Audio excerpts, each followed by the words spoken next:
When you download the program from the website, you may get a message that looks something like this. Click the More Information button, and then you'll get a message that looks like this. Go ahead and click Run Anyway. This is an executable program like any other program. Sometimes your protection software will flag this. Just click Run Anyway. It'll load, and this is what it looks like when it comes up. It's loading now. It shows a 30-day trial version. Okay, it's loaded. Click the OK button, and this is the opening page. This page is where we enter. This is the opening page. We have down here all of the pages in the program. The blue ones are the ones that are going to go to the lender, and the green ones are the ones that you're going to use to create the work write-up. This is the first page, the page that holds all the information that the lender and everybody's going to need. We've got the property address, the homeowner name, the bank name, FHA loan case number, if we have them. What kind of a work write-up is it? There's two options here. It's a feasibility study or it's a 203K. They got a $200 deposit, 4 inspections, 2 units, 131 miles round trip, plans $1,500, permits $1,200, typical 10% contingency. It can go up to 20 if necessary. Down here, we have all the consultants' information. This information is good because it populates throughout the work write-up. Here, we have the HUD fee schedule. I've included the fee schedule here because from time to time, HUD changed the fee schedule, and you can change it right here. But don't change it if it's not been approved, because it could be risky on your part. We've got a 203K standard. Go over to the bill for a second, and we're showing a $1,000 project. We're showing the money they paid me and the balance due. If we go back here and let's make it a feasibility study, go back to the bill, shows they paid me $200, and that's all they owe me, and so there's no balance due. The software figures out the math for you, and you'll find that's a real good feature to let the software do the work. Then you don't end up with a lot of mistakes. Let's go over here to what I call the quick estimator. The quick estimator, you can go through, click the items, put in the square foot. It's ideal if you're bidding a whole house. 1,200 square feet, $135 a foot. You can change any of these numbers. 1,400, boom, $150. They change. And over here you have a description. You've got the 35 categories, and we have a description in every category. I just fill them in with nonsense verbiage so that you could see that it is doable. These numbers here are percentages based on national averages. The ones that are in orange are items that every house does not have, so they're left out. And if you need those items, you can put them in, and I will show you how in a few minutes. You can change the percentages if you need to. For example, let's go 6%. Change this item only. You can reset it back to 4.9. Just that simple. You cannot put in numbers here, it won't take them. 500, it won't take the number. I'll show you how to do that in just a minute. I'm going to take you back to the bill. This is your signature. It's a transparent signature. It's a picture of your signature. You can drag it around, and you need to get a transparent signature. Use Adobe Photoshop, Adobe Elements, and I believe there's some websites on the internet that will do them for you, and I think you can even get them for free. But do get it, because you have to sign the work write-up in several places. You don't want to have to do that every time. You put this on your computer, you do it on your computer, you sign it on your computer, and you email it to the lender or whomever is going to get a copy of it. Let's go to the next page. Here we have the narrative. The narrative, you got your information up here as a consultant, the property, homeowners, bank's information, and a description of the property. I filled out part of it just to show how it's done. And you double click here and it brings it up. And there you go. And you can make it bigger if you need to. What I did, put each item in the work write-up so the lender could look at it quickly. Down here we have the scope of work. This project includes property condition report, recap of category totals, invoice, identity of interest, photos, draw request, permit certification. Over here is the work write-up itself. The yellow columns come off the quick estimator. You can't change those here. If we try, they won't change.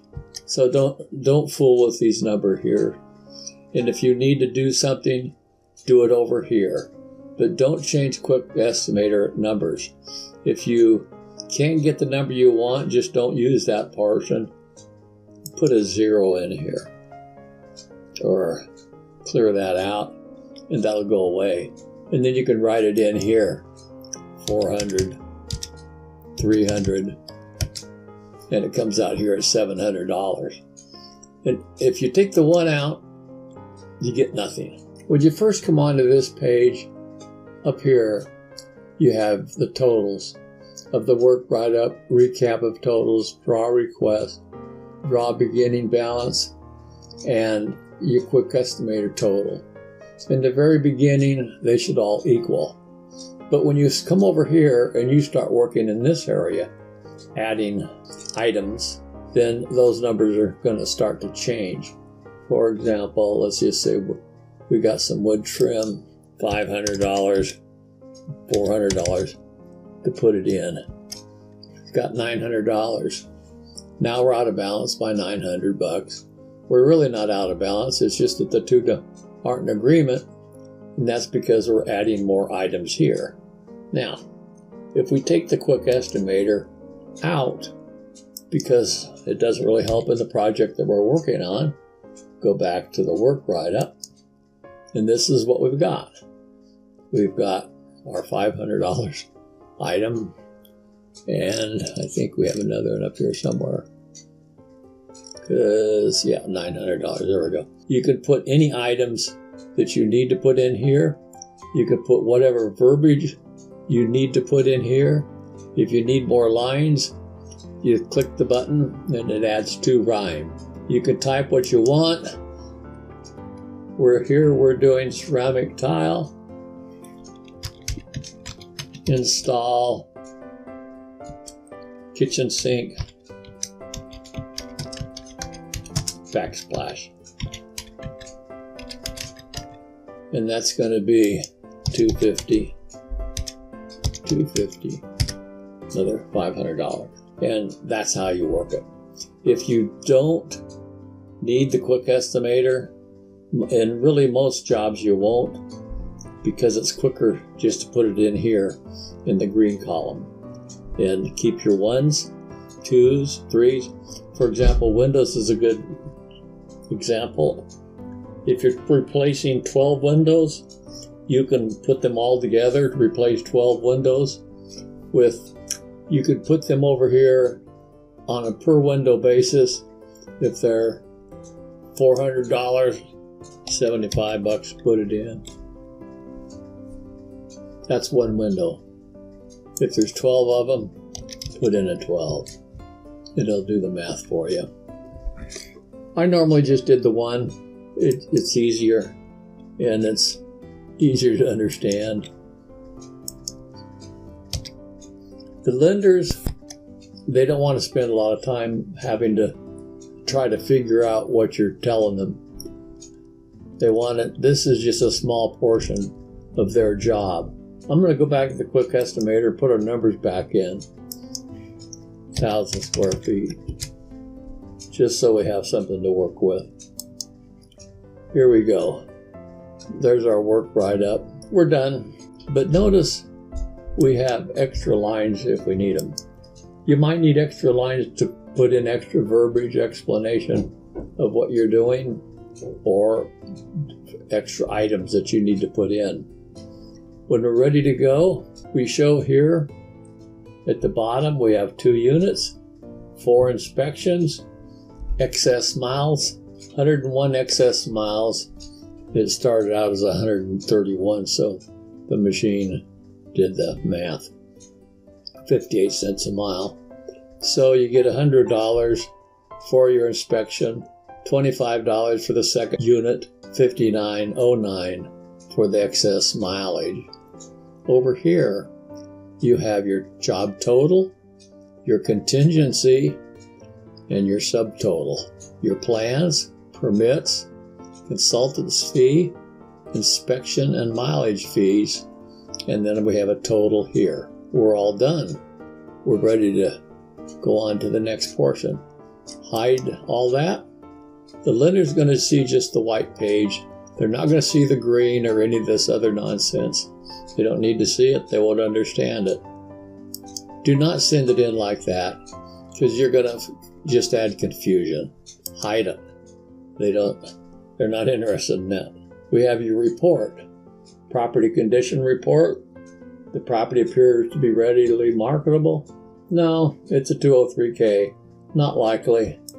And the electric is off. We're going to put a yes on that. No, electric is on. We're going to put a no on that. You type an A. You get a check mark. Gas is on. No. Water on. No. Well, not applicable. Water pump, not applicable. Sewage disposal, district. If it's septic, then we need to get a septic certification. In this case, we need a septic certification. These other reports that you might need, your termite report, asbestos, mold, whatever, you need to get those to put into your work write-up. The cost of those items needs to go into the work write-up. You may have to revise your work write-up as you go, as you gather more data, or you find out things that you didn't know to begin with. Put an A for natural gas. And then you can put notes down here, whatever you think is necessary. I almost never use this. I just didn't need to. Here we have the recap of totals. We've got all this information filled in up here automatically.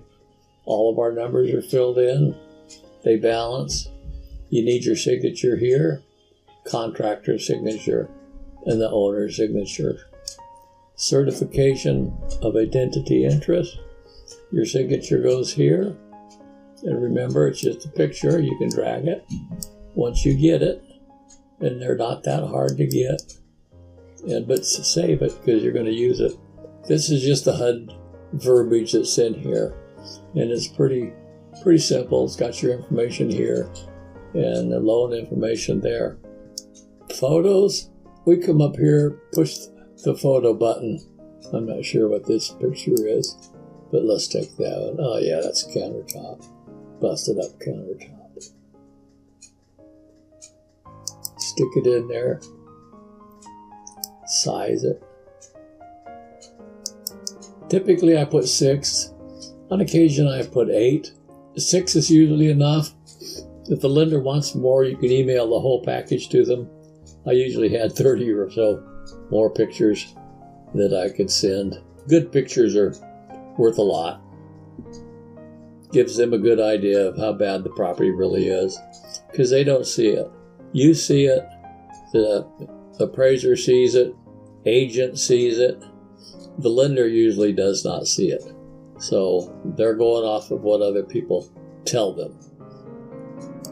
Here we have the draw request. In this case, we've already had a couple of draws. I'm going to take you over to the draw section now and explain how that works. This is the draw section. I put this together. It's a big help, real big help. We have 4 draws. So this red line turns white to show how many draws we have that are prepaid. Put the date in each draw. We've had 2 draws so far. And this shows the beginning balance, the percentage of the draws to date, the amount of money to date, and the remaining balance under each category. So when you do your next draw, you'll put it in here, and when you do the 4th inspection, this money will show up in the draw request. Now this is the sum of draws number 1 and 2 here. Draw number 3, which we're going to do today, goes here. I have your signature here, it's off to the side. I don't include that when I send it to the bank because I've had a situation where the bank used my signature and completed a form without my knowledge. It could cause a lot of problems. So I learned my lesson. I don't do it anymore. I put it in after I send the package to the bank. Then I just leave it in there because they're not going to get another filled out form other than by me. I've had banks pull funny things, change contingency number just to make the loan work. Then we ran out of money because we needed that contingency money. Something came up, caused a problem. I really don't like doing business with people that are not honest. Here's the draw back. Shows our draws to date. This draw we're going to put in here. It's our signature, contractor's signature, owner's signature. We also date it. And we come down here. I marked all these boxes just to show that you could mark them. Here you can put down whatever needs to go here. I've never found out what needs to go here.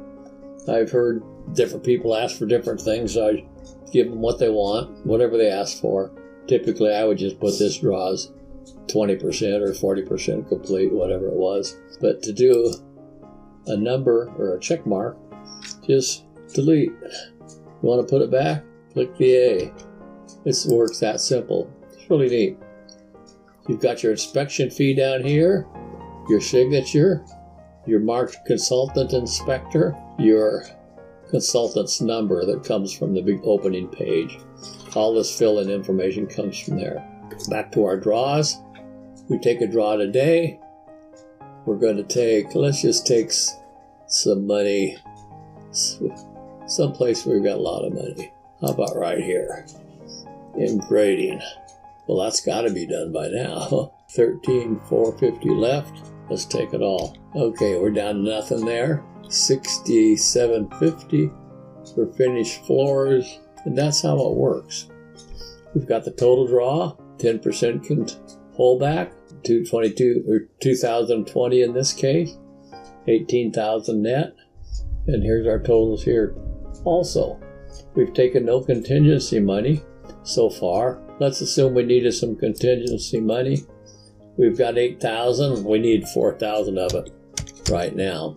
It shows here. Contingency holdback, and some banks I know give all that money to them. They don't hold back. I'm not sure if that's right or not, but I feel that it's probably not. According to HUD rules, we have our plans and permits right here on the first draw. Down here, we have your fee that's paid to you, $184.09. It's in yellow because it hasn't been paid. We go down here to the payments. You got paid $200 by the owner. You got paid $800 at the escrow close. You got the first draw, second draw. Shows 184 left. Let's go back and look at this. Those are zeroed out. So that's today's draw that you're going to be getting a check for in about a week. We've got the payments received that we just looked at, and we've got the feasibility study all done. The feasibility study usually comes off of a quick estimator. If it's just a few items, then you just do it straight off the work write-up, and you get the same thing. Just you don't have quite so many lines filled out or categories filled out. And that's it. It's that simple. This software, I designed it myself because I needed to do it fast. I needed to do it accurate because I needed to make a good income. And it worked for me. And it's better now than it was because it's been improved as we went all along, got better and better and better. Here we can do a spell check. I didn't cover that. When you get all your writing in here, do a spell check. Right off the bat, we've got a word spelled wrong. So we can change it to the correct word.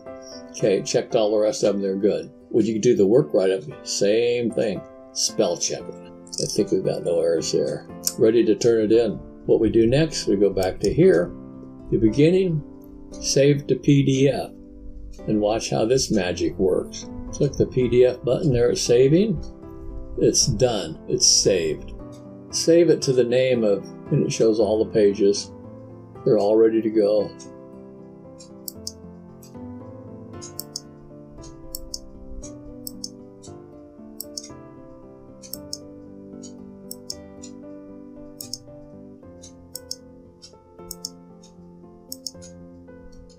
Doesn't get much easier than that.